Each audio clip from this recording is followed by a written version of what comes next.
João 7, 25 a 31.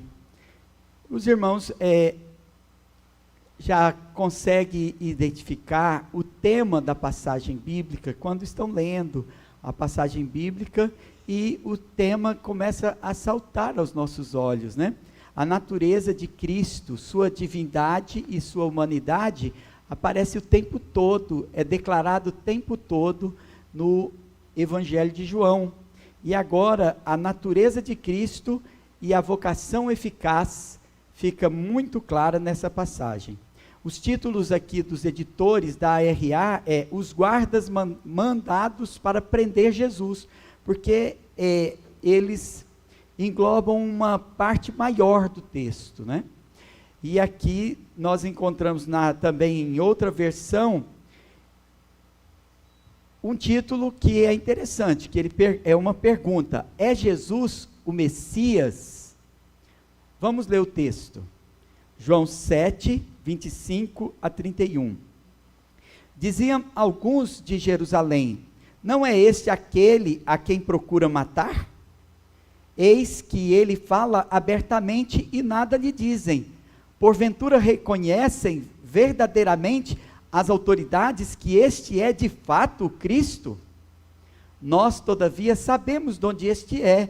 Quando, porém, vier o Cristo, ninguém saberá de onde ele é.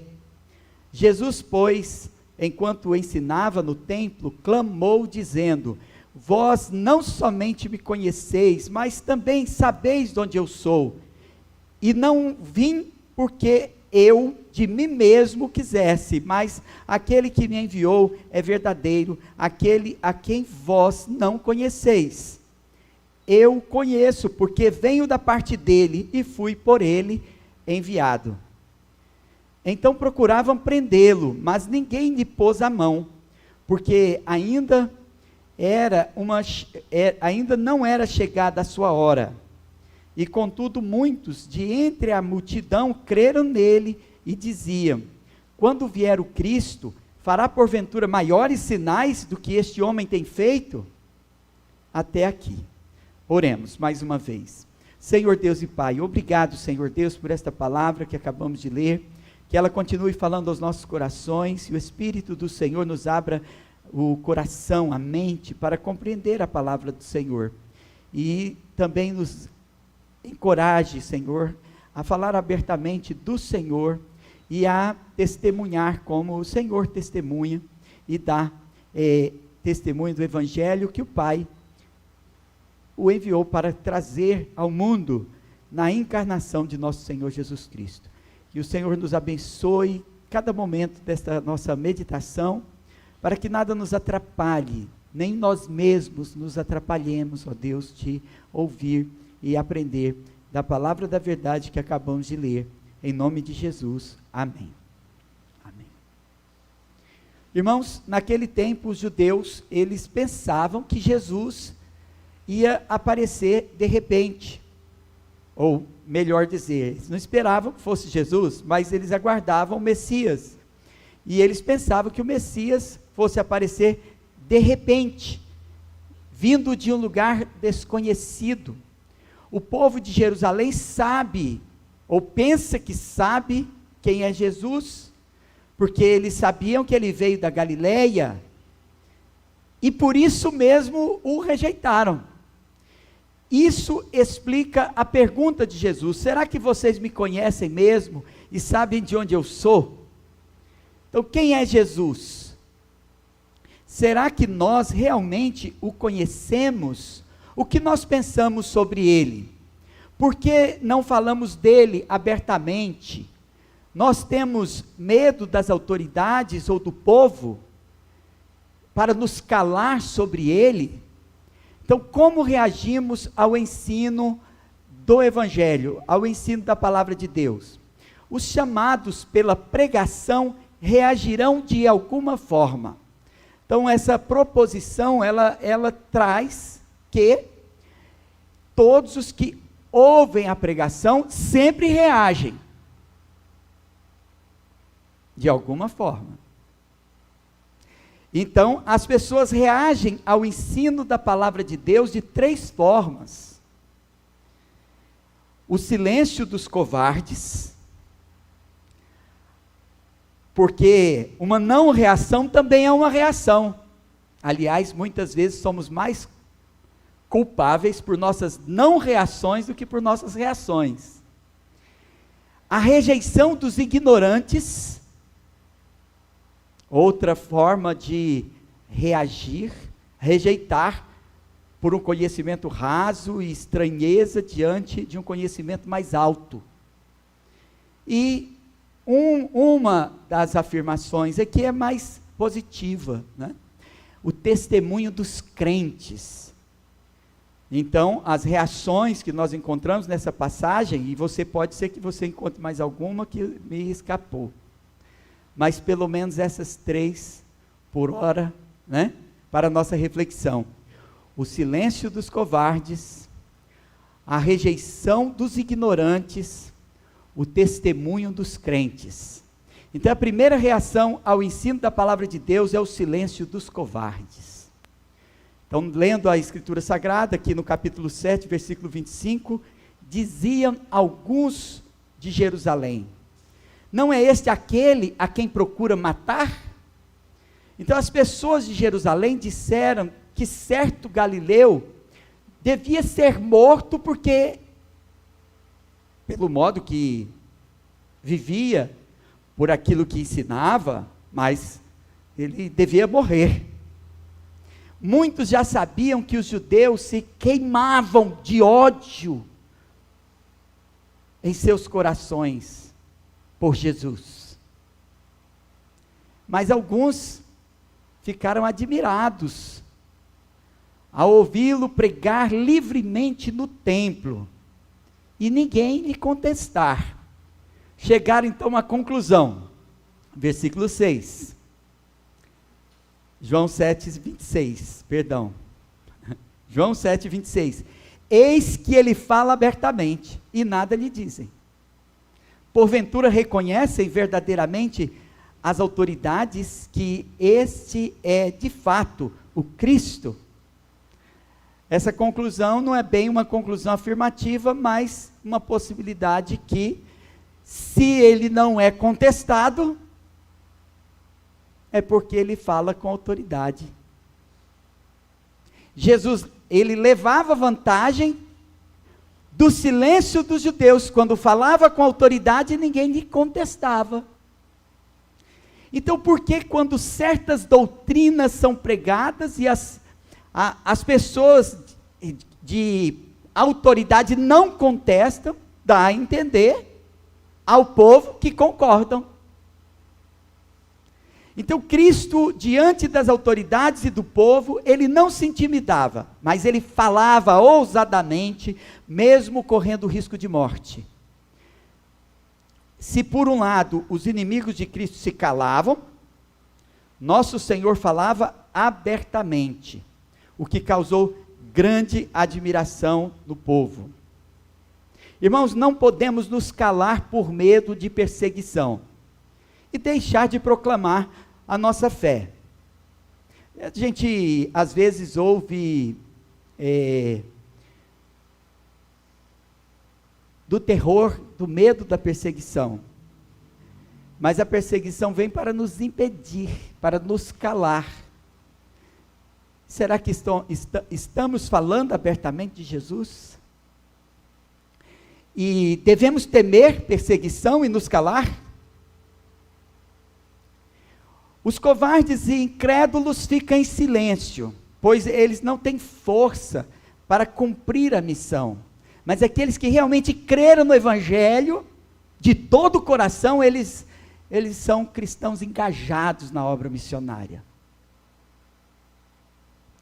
Somos, portanto, exortados a pregar em todo o tempo. 2 Timóteo 4:2 exorta, prega a palavra, insta, quer seja oportuno, quer não.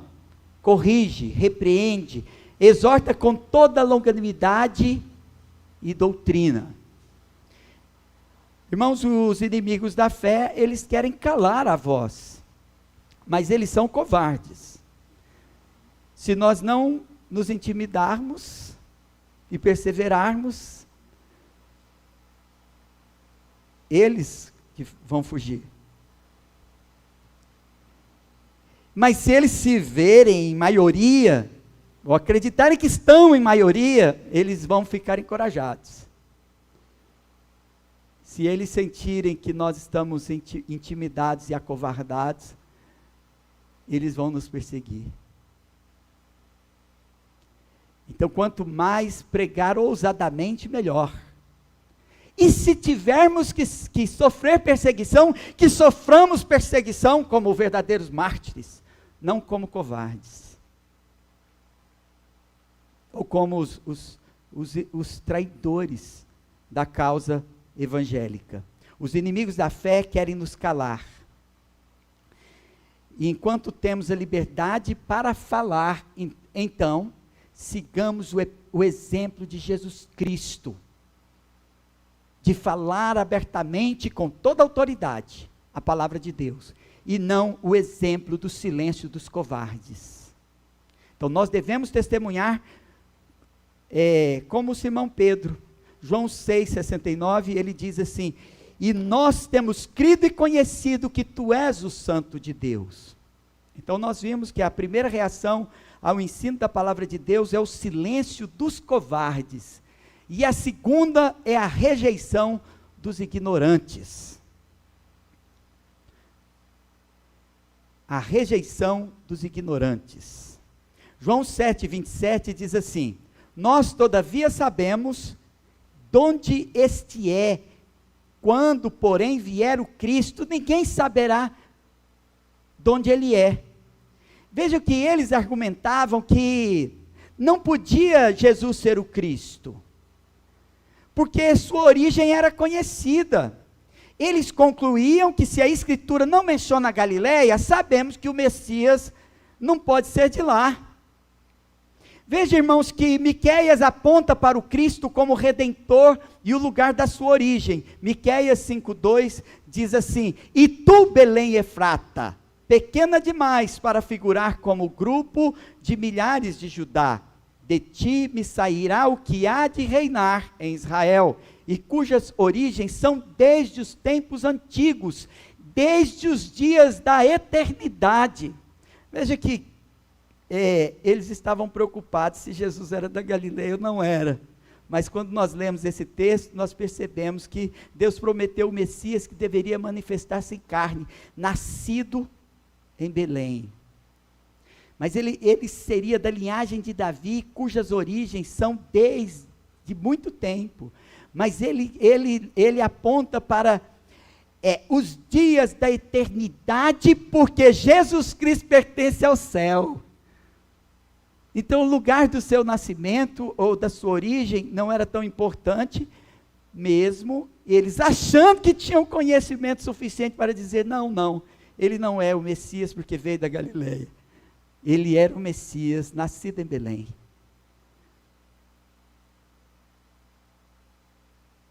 Então ele fala aqui da naturalidade terrena, do Cristo encarnado, mas ele também fala da sua origem celeste. Então aqui nós percebemos quão intensa é a cegueira dos seres humanos, porque eles passam a julgar as coisas de Deus com conhecimento muito raso. Então aqui, irmãos, quão intensa é a cegueira deles, e isso mostra um vício natural do ser humano, especialmente dos mais soberbos, quase sempre arrogantes. Eles se tornam muito exigentes, apelando às vezes por um conhecimento tão raso. Eles ficam impedidos de enxergar a verdade, a sabedoria, porque tropeçam no orgulho do próprio conhecimento.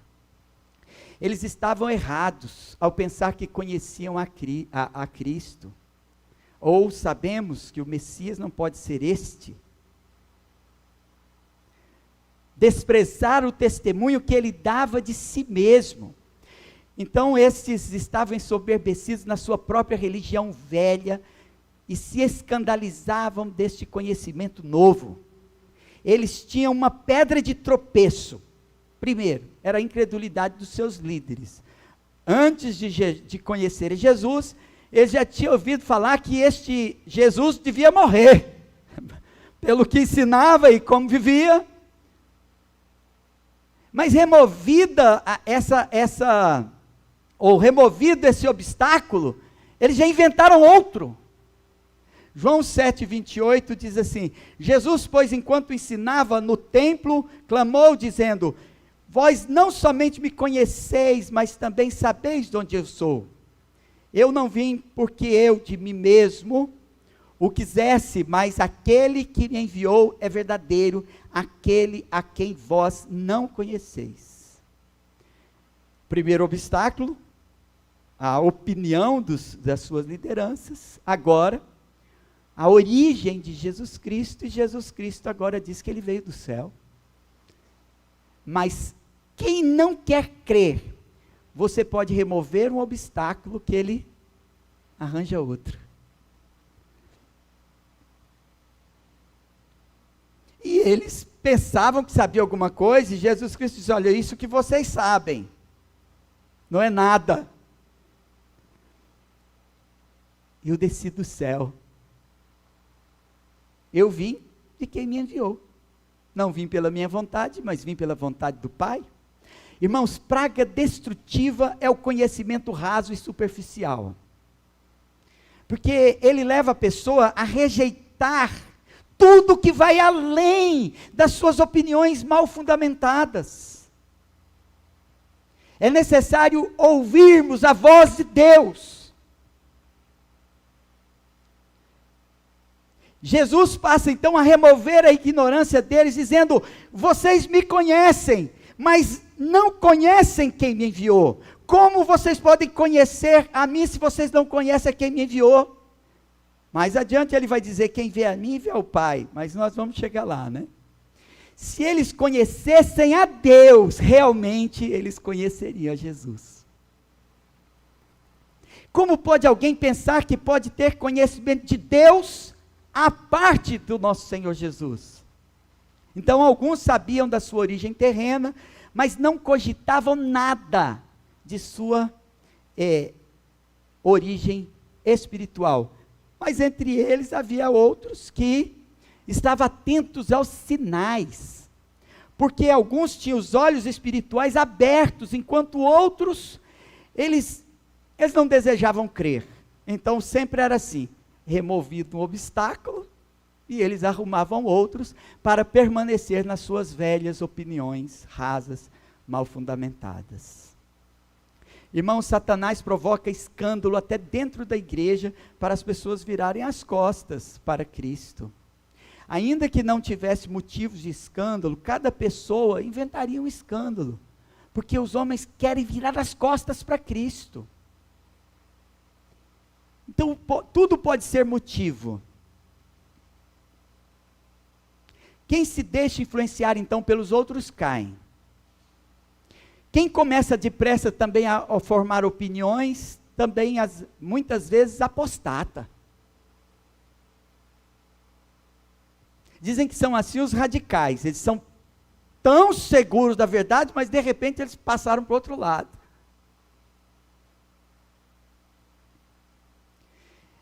A não ser que o Senhor os conduza à verdade até o final da carreira.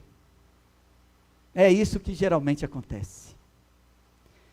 2 Timóteo 4,3 afirma assim: pois haverá tempo em que não suportarão a sã doutrina, pelo contrário, cercar-se-ão de mestres, segundo as suas próprias cobiças, como que sentindo coceira nos ouvidos. Então, quem rejeita a Cristo, ainda que se torne arrogante, orgulhoso do seu saber, permanece na ignorância. Jesus testificou que veio do céu, trazendo a mensagem que recebeu do Pai, mas o conhecimento deles era da terra. Irmãos, o conhecimento que não transforma, o conhecimento que não aproxima de Deus, esse tipo de conhecimento é um tipo de conhecimento da terra. Porque é aquele que o Espírito Santo, ele implanta a palavra dentro do seu coração. Aí, essa palavra é transformadora. A palavra recebida, que alguém pode até ostentar algum conhecimento, mas que não produz nada espiritualmente celeste, não produz o fruto do Espírito Santo, ainda é conhecimento da terra. Mas nada pode parar aquele que sabe quem é e de onde veio. Aquele que sabe quem é e de onde veio, que está comprometido com o Pai, que sabe que o Pai o enviou, ele não desiste, ele não apostata. A palavra apostata vem da apostasia, aqueles que abandonam a fé, como se fosse possível, se tivesse recebido a fé como dom de Deus, dom do Espírito Santo, mas não é. Mas muitos, porque só receberam o conhecimento da terra, mas não receberam o dom do Espírito Santo, para crer eficazmente.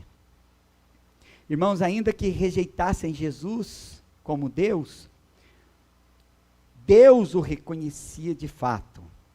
Então, Deus o reconhecia como seu próprio filho, pois nós já vimos, meditando no Evangelho de João, que o próprio Senhor dá testemunho dele, dizendo: este é o meu filho amado. Aponta para que ouçam-no. De repente a gente vê a teimosia, que parece que o livro acabou, teve seu início agora. Que eles não tinham nenhum conhecimento e que nada estava sendo dito a respeito dele, a não ser a opinião negativa daquela liderança que desejava matá-lo. Como que a difamação, a calúnia contra Jesus Cristo, ela alcançava mais espaço no meio da multidão, entre os homens daquele tempo, né?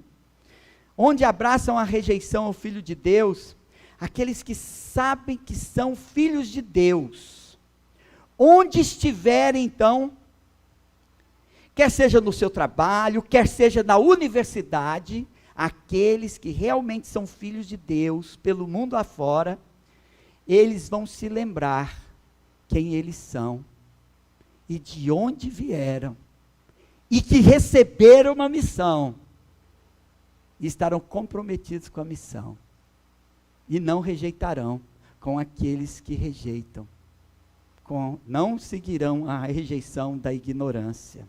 Então nós vimos até aqui, irmãos, que estes estarão onde estiverem, saberão que Deus os pôs naquele lugar, seguindo o exemplo de nosso Senhor Jesus Cristo. Então nós vimos até aqui a reação da rejeição dos ignorantes, e a terceira reação é a mais desejável, né? Que alguns se orgulham da rejeição da ignorância, outros até se gabam do silêncio, da covardia, mas a reação, a pregação da palavra de Deus desejável é o testemunho dos crentes. O versículo 19 diz assim: eu conheço porque venho da parte dele e fui por ele enviado. Ao dizer que conhecia a Deus, então, a intenção de Jesus é mostrar a firmeza da sua confiança. E também ele demonstra o comprometimento da sua missão. Mas muitos presunçosos, eles reivindicam autoridade que não têm para apresentar suas opiniões. Então são fanáticos, convencidos de sua própria opinião, como se fossem oráculos de Deus, mas eles não têm a fonte da autoridade. Nós devemos nos precaver do perigo dessa autoconfiança orgulhosa, porque tem muita gente dizendo que está passando palavra de Deus, que está recebendo do céu uma mensagem de Deus, mas nós somos exortados a resistir opiniões humanas, e nos apegarmos à verdade da palavra.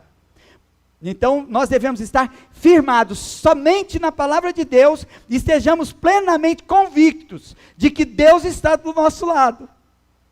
É interessante que às vezes a gente vê os pregadores da mentira, têm muito mais convicção e coragem de falar abertamente da sua fé, do que aqueles que às vezes convivem no ambiente da fé reformada, bíblica, mas optaram pelo silêncio dos covardes, ou optaram, ou estão em silêncio, ocultando a rejeição da sua própria ignorância. Mas, irmãos, devemos, então, ser tão intrépidos na proclamação do Evangelho como os primeiros cristãos. O que está faltando, então? Por que não é assim, pastor? Nós não temos razão para temer a acusação daqueles que ousadamente nos acusam. Nós não temos razão nenhuma para nos intimidar diante dos presunçosos que se elevam quase que acima de Deus para reivindicar a autoridade.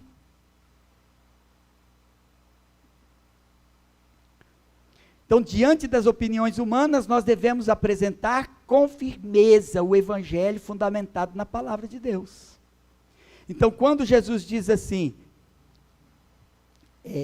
eu sou dele, e afirma, então, a sua essência divina, e quando ele diz, ele me enviou, ele confirma que ele recebeu o ofício do Pai, e passa a pregar com autoridade. Então, Jesus toma a natureza humana, ele falando obscuramente, aqui ele oculta a natureza divina.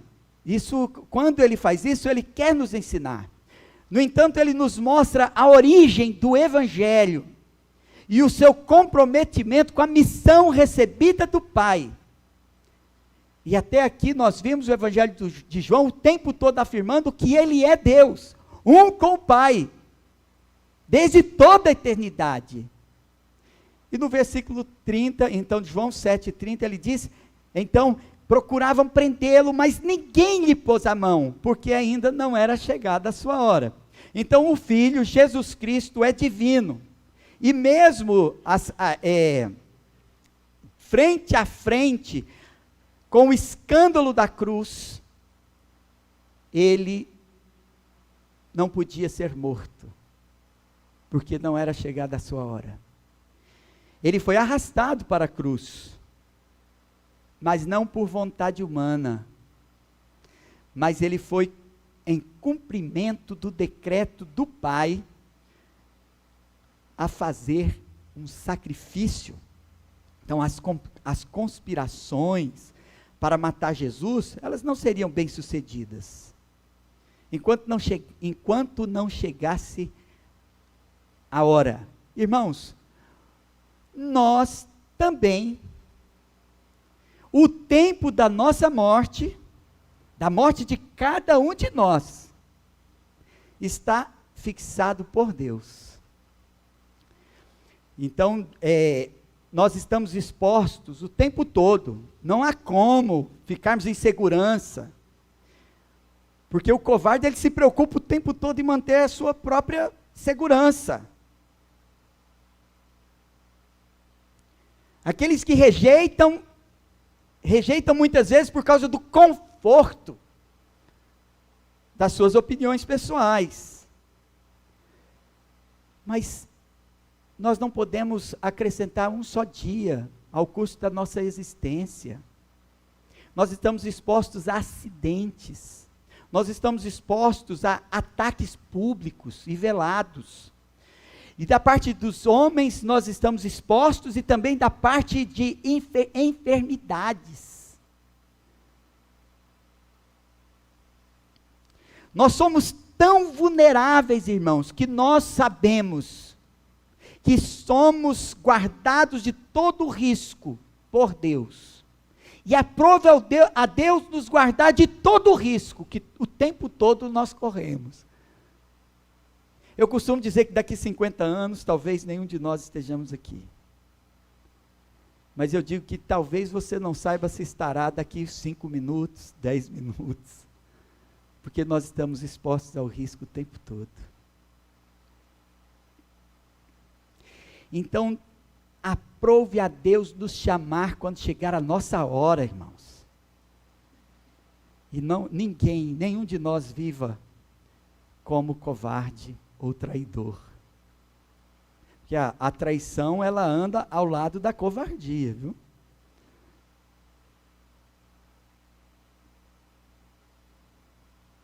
Porque por medo, muitos traem seus próprios irmãos. Não é só a cobiça que leva à traição. Acho que as duas coisas são as que mais levam à traição, né? A cobiça e o medo. Nós lutamos muito pela nossa própria vida, mas nós devemos saber que importa muito mais lutar contra nossa própria falta de confiança. Lutar também contra nós mesmos, nosso coração impuro, para que vençamos a soberba e a arrogância.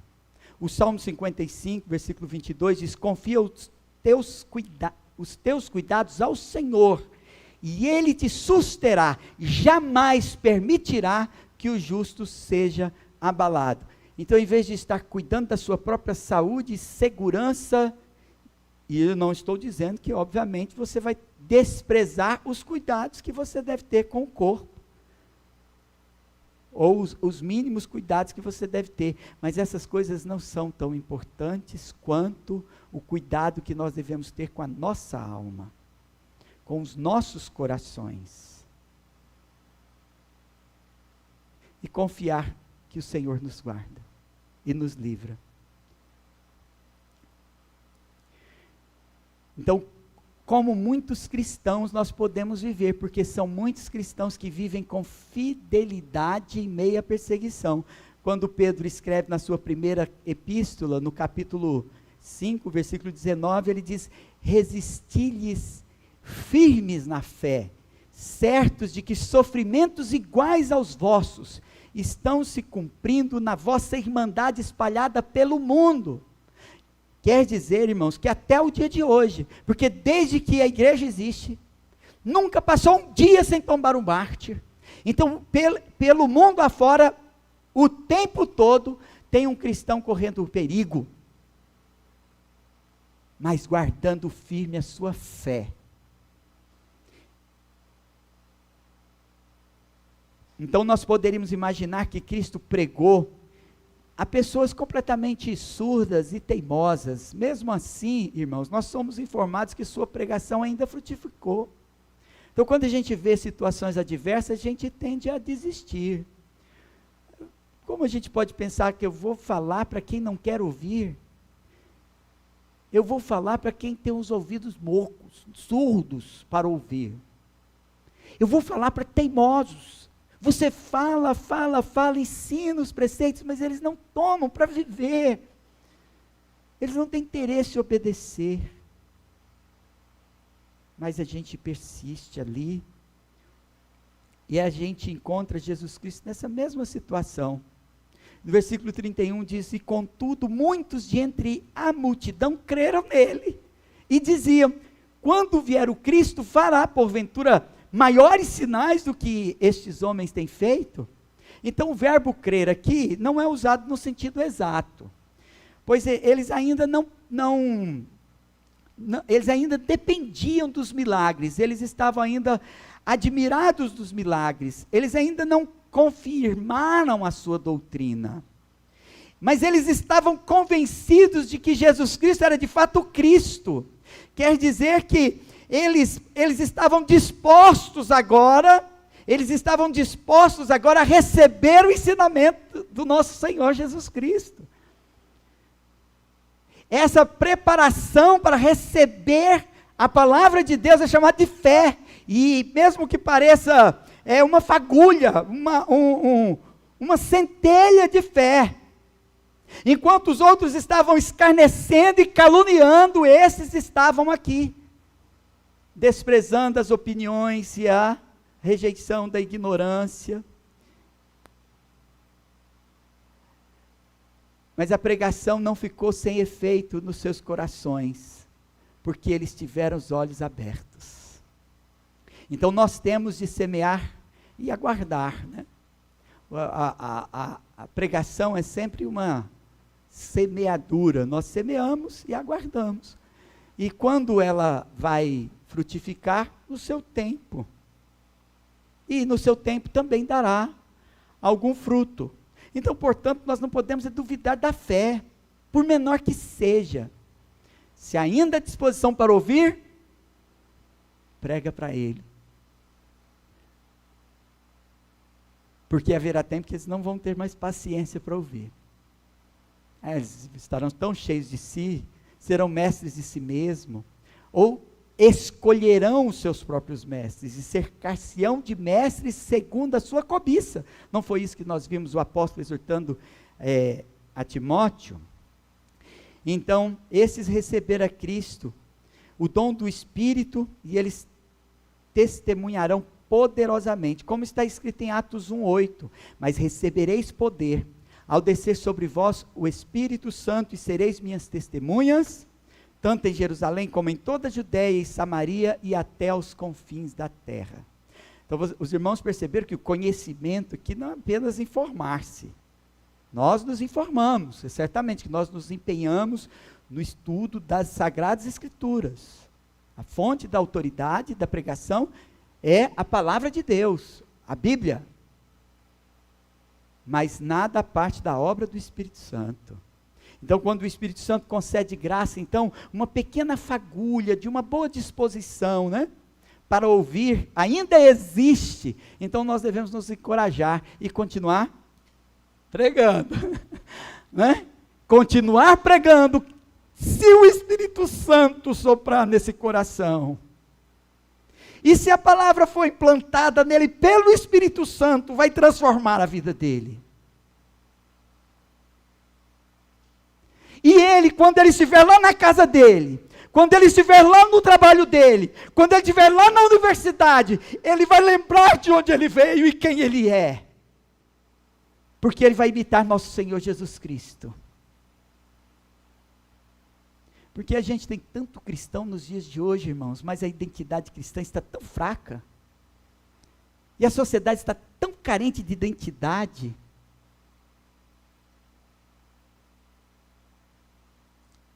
Está precisando de verdadeiros crentes, que tiveram a palavra implantada dentro de seus corações pelo Espírito Santo. João 13:3 diz: sabendo este, que o Pai tudo confiara às suas mãos, e que ele viera de Deus, e voltava para Deus. Agora no versículo 16, em verdade vos digo, que o servo não é maior do que seu Senhor, nem o enviado maior do que aquele que o enviou. Pois isto é o que Cristo recebeu do Pai, e ele nos ordena testemunhar, conforme nós temos recebido, seu exemplo, sua mensagem celeste. E é interessante que muitas vezes nós queremos produzir resultados mais do que Jesus. Nós queremos ser amados como se nós fôssemos melhor do que Jesus. Olha, o mundo não vai nos amar.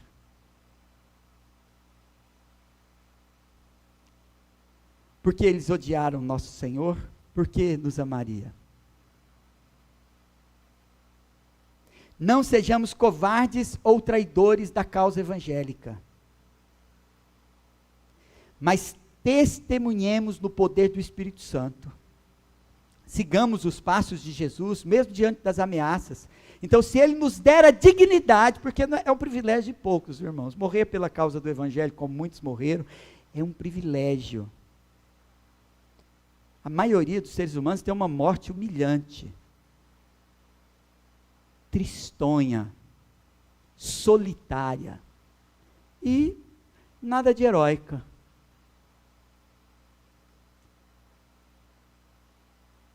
Não são todos que morrem por uma causa tão nobre.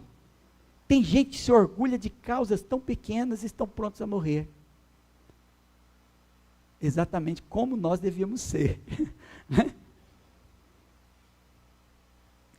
Então podemos concluir que os chamados pela pregação reagirão de alguma forma, mas nunca vão ouvir a pregação e ficar sem nenhuma reação. Até mesmo, como eu disse, o silêncio da covardia, uma não reação ainda é uma reação, não é? Então veja bem como você reage à pregação. Nós vimos que as pessoas reagem ao ensino da palavra de Deus dessas 3 formas, e 2 negativas e uma positiva: o silêncio dos covardes, a rejeição dos ignorantes, e essa especialmente o testemunho dos crentes. Então nós já vimos que a palavra traduzida para testemunhas, no grego, essa palavra é martiria. Então Jesus não brinca quando nos chama para sermos suas testemunhas. Então, nós concluímos, irmãos, que inevitavelmente os confrontados pelo Evangelho, eles reagirão de alguma forma. Então, nós devemos considerar que assim se cumpre a palavra de Deus, anunciada pelo profeta Isaías, que nós lemos. Isaías 55:11 diz: assim será a palavra que sair da minha boca, não voltará para mim vazia, mas fará o que me apraz, e prosperará naquilo para que a designei. Então nunca voltará vazia, cumprirá o seu propósito, mas que seja para nossa salvação, não para juízo dos desobedientes, que não estejamos contados entre eles. Todas as pessoas reagirão à pregação, porque é impossível ouvir a pregação do Evangelho e nada acontecer. É impossível. Ou você vai sair daqui melhor, ou você vai sair daqui pior. Mas alguma coisa tem que acontecer. Se sair indiferente, ainda a indiferença é uma não ação, que é uma reação à pregação. O Evangelho, ele tem poder de atrair, irmãos, mas ele também tem o poder de repelir os pecadores. O Evangelho, uma vez que nós somos expostos ao Evangelho, ou nós mudamos para longe, onde o Evangelho não é pregado, porque é impossível ficar ouvindo um chamado ao arrependimento, e não nos arrependermos. Mas é possível que alguém seja tão desobediente, obstinado, de coração duro, incapaz de ouvir e aplicar a palavra, sem o Espírito Santo. Mas a experiência, no decurso das épocas, é que aqueles que ouvem o Evangelho fiel, ou eles se arrependem de seus pecados e se rendem, ou eles se cansam,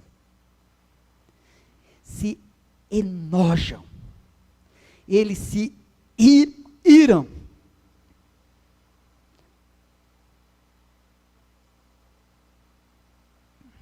Sempre será útil, mas para nós os que creem, será melhor acolhido no coração para a salvação, mas se ele for recebido com obstinação, soma o juízo do ouvinte para a própria condenação. Por isso que o Evangelho ele é a oferta da graça do perdão, mas ele é o anúncio do juízo. De que lado você está? Reaja diante do Evangelho, porque o muro, como eu já disse, é do diabo, né? Eu já disse isso semana passada. Reaja diante do Evangelho, mas não fique indiferente ao Evangelho. Olhe para a cruz.